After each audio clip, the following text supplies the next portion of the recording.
stick. Can anyone tell me what this is? To hold up barbed wire. Exactly, it's a barbed wire picket. So in the no man's land, between the two sides, we're hammering these into the ground. Very loud, very easy to pull out, not very useful.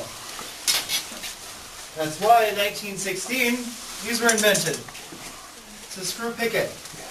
Exactly the same purpose, goes into the ground, it's also a lot harder to pull out. 2 loops for the barbed wire this time instead of 1, and this pick on the top to injure soldiers. Things like this pick, and even this man trap here. If you look at that, most of it goes into the ground, and just this little point sticks out in direction of the enemy. These were created to injure soldiers rather than kill them. Because if you think about it, during a battle you injure a soldier, what's going to happen? Slow them down. You're going to send more troops to go get him, right? You don't want to see this man screaming out on the battlefield, you're going to go get him. The soldier dies on the battlefield, you collect him after the battle.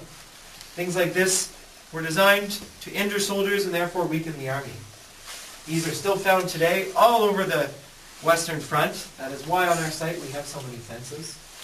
Also because there's unexploded shells, just like the one you saw up at the stairs. We're estimated there's one of those every square meter under the ground.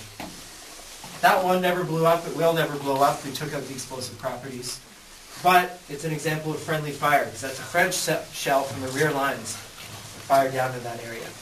So when they were tunneling an exit there, they came across it and stopped, because they thought it may blow up.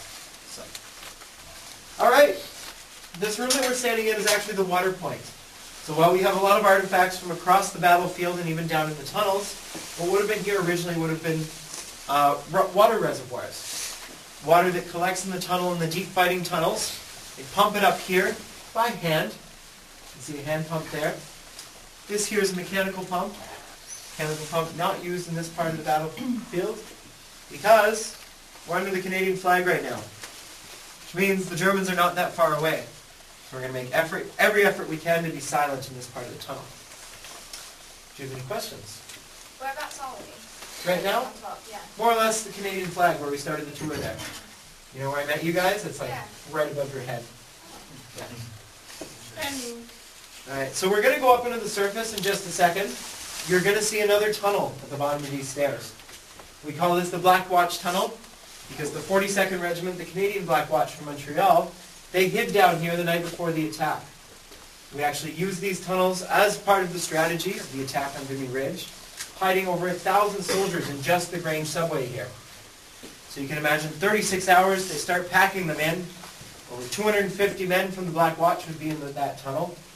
You can imagine they've got their equipment, they've been trained for 6 months about what's going to happen the day of the battle. So they knew exactly what they were getting into. Rifles, smoking, silent, very afraid, you can imagine. And then the morning of the 9th of April, they would go up onto the surface, just as we're going to in a few seconds.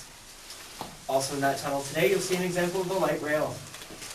That train that's going back and forth, transporting chalk and ammunition throughout the whole tunnel.